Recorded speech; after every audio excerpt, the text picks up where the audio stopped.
full of places that look like they belong in a fantasy, and then there's this road, which somehow has 3 of them within about 20 minutes. A waterfall that looks fake, a cave that feels slightly illegal to enter, and a natural bridge that genuinely makes you question geology. So naturally, we're going to all 3 of them.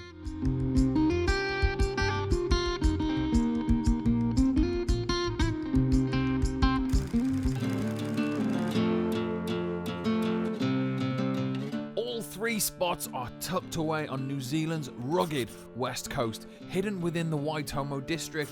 Follow the winding road from Te Kuiti out towards Marokopa, and you'll find them scattered along the way, each one just a short stop from the next.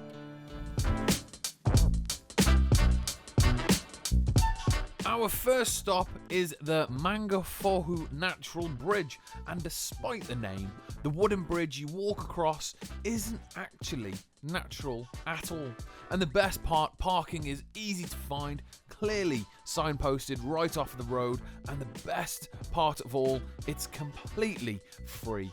At first it feels like just another short forest walk, but as the track opens up, you start to realise this place is a little more impressive than expected, because hidden just ahead is the real natural bridge.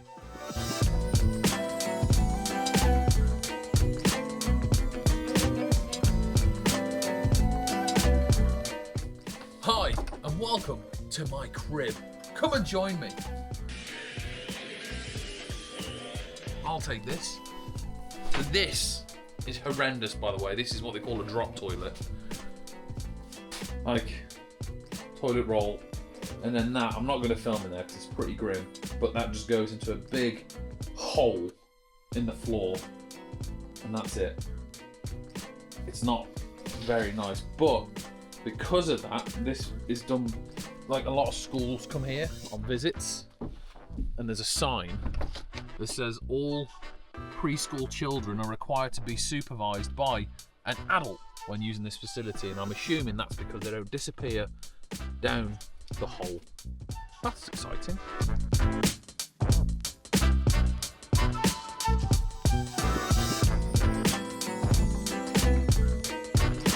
So this is it, we're at our first destination, one of 3 places that we're visiting today, and this place is called Mangapōhue.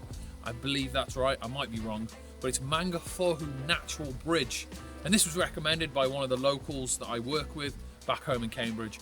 And this place already is like phenomenal. From the footage I've already shown you, it can only get better. So sit back, relax, and let's see what this first place, 1 out of 3 places we've visited today, holds for us.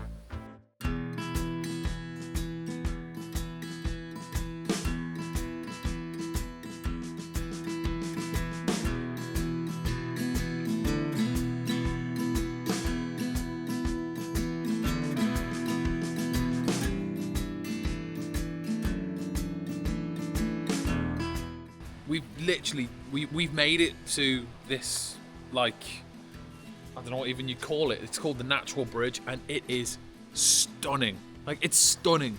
Sam literally just said it's like, this beats one of the, like in Wales, you've got like the best boardwalk. It's like in Hafren Forest, but this is like, this just blows it completely out of the water. Like, look at this. Like, it is stunning, like in every sense of the word. We're like in this gorge or this canyon valley thing, and it is just and this is the first place we're going to. We've got another 2 places we're going to yet, and this just gets better and better at every step. It really does.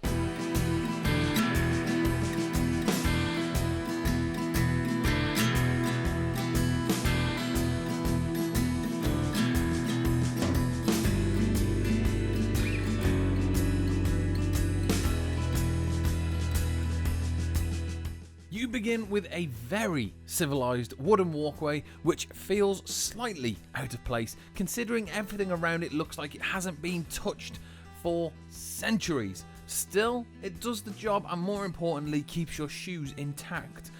And then this shows up, the actual natural bridge, not the wooden one back there, which, while admirable, was doing a very different job. What you're looking at here is the remains of an ancient cave system slowly carved out by water over thousands of years. At some point the roof collapsed, and instead of disappearing completely, it left this enormous limestone arch behind, which, to be fair, is a much better result.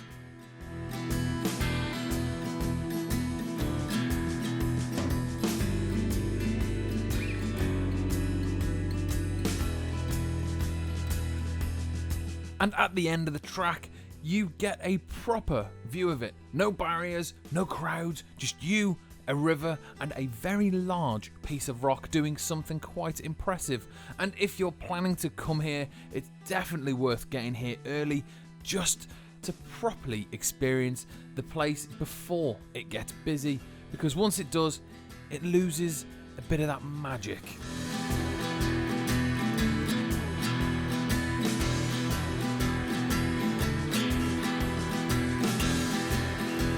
So we made it to the natural bridge, and I don't know if you can hear it, but there's a huge echo in here. Now, I thought online that it was just this like natural bridge that we crossed, which you've just seen. Turns out it's like a canyon kind of thing. It's pretty cool. And the best thing about this is it's free. Like, it's free. You can just park up and off you go, and you can have a walk and a bit of a wander. Now, it was an hour and a half-ish from where we live, so it's pretty far, but that's why we're doing 3 places. And as the first one goes, if this is anything to go off, can the other 2 beat this? Well, I don't know. I guess we'll see. So let's head to place number 2.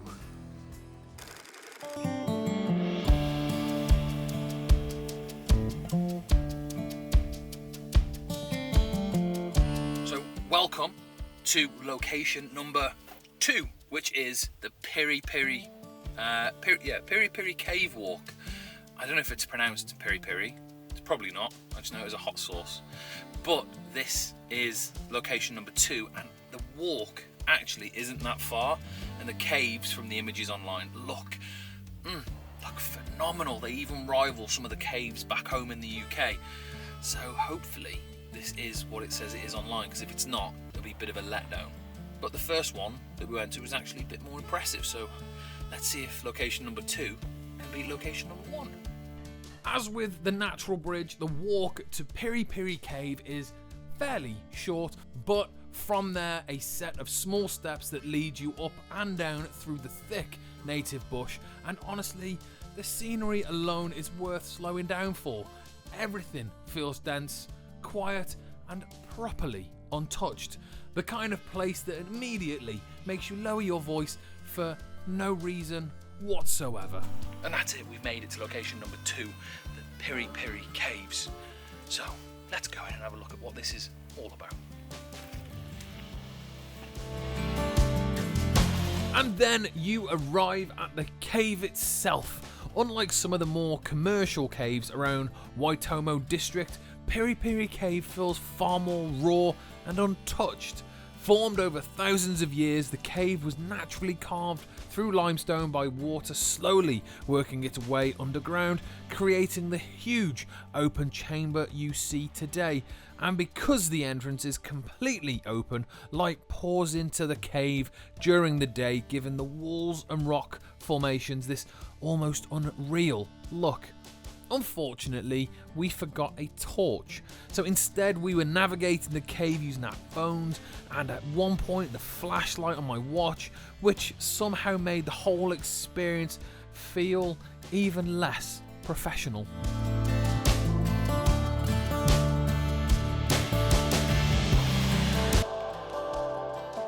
Next up is the final stop of the day, Marokopa Falls, and conveniently it's only 3 to 4 minutes drive from Piripiri Cave, which is ideal because by this point we were still recovering from attempting to cave exploration with the technological power of a smartwatch.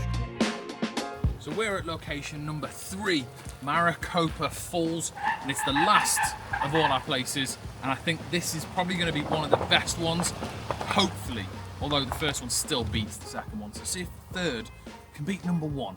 Let's go. From the car park itself, the walk to Marokopa Falls isn't very long at all, probably around 10 minutes or so, but I can imagine in the wrong weather this track gets very slippy, especially once you're walking through the thicker bush sections where everything starts to look permanently damp. So we're literally at location 3 and you can see the waterfall poking through. Probably can't see it on there, camera's too small. And you can hear it before you even see it. It's literally, this might be location 1. I'm in a bush, but it's very loud. And also, keen to note is the 3 locations we've gone to seems to be quite a common thing for a lot of people. So if you do come to do this, just, if it's busy at the first one, it's probably gonna be pretty busy at the next 2 as well, because everyone seems to do this little thing. So just keep that in mind. Now, let's have a look at this waterfall, shall we? Marokopa Falls is one of those places that immediately makes you stop and just stare in silence. Dropping around 35 meters into the gorge below, the waterfall has been shaped over thousands of years as the Marokopa River slowly carved its way through the landscape. The sheer amount of water flowing over the cliff edge, combined with the dense native bush surrounding it, makes the whole place feel incredibly untouched. And despite being one of New Zealand's most well-known waterfalls, it somehow still feels hidden away from everything else. There's no huge tourist complex here, no crowds pushing past you, just the sound of rushing water, thick forest, and a waterfall quietly doing what it's been doing for thousands of years, which honestly is probably why places like this are so hard to leave behind. And that's it, we've made it finally to the last place on our little journey of 3 spots. And this is the Marokopa Falls, an incredible spot. Sam seems to think that the first place was the best. I kind of think this is better, but number 2, nah, it's just a dark cave. It's still pretty cool, but it's just a dark cave. But I think personally that this is definitely the best spot. So, as for the video, it is finished. We're done. We've done our whole little adventure. Let me know what you think is the best one out of the 3, and I'll see you in the next video.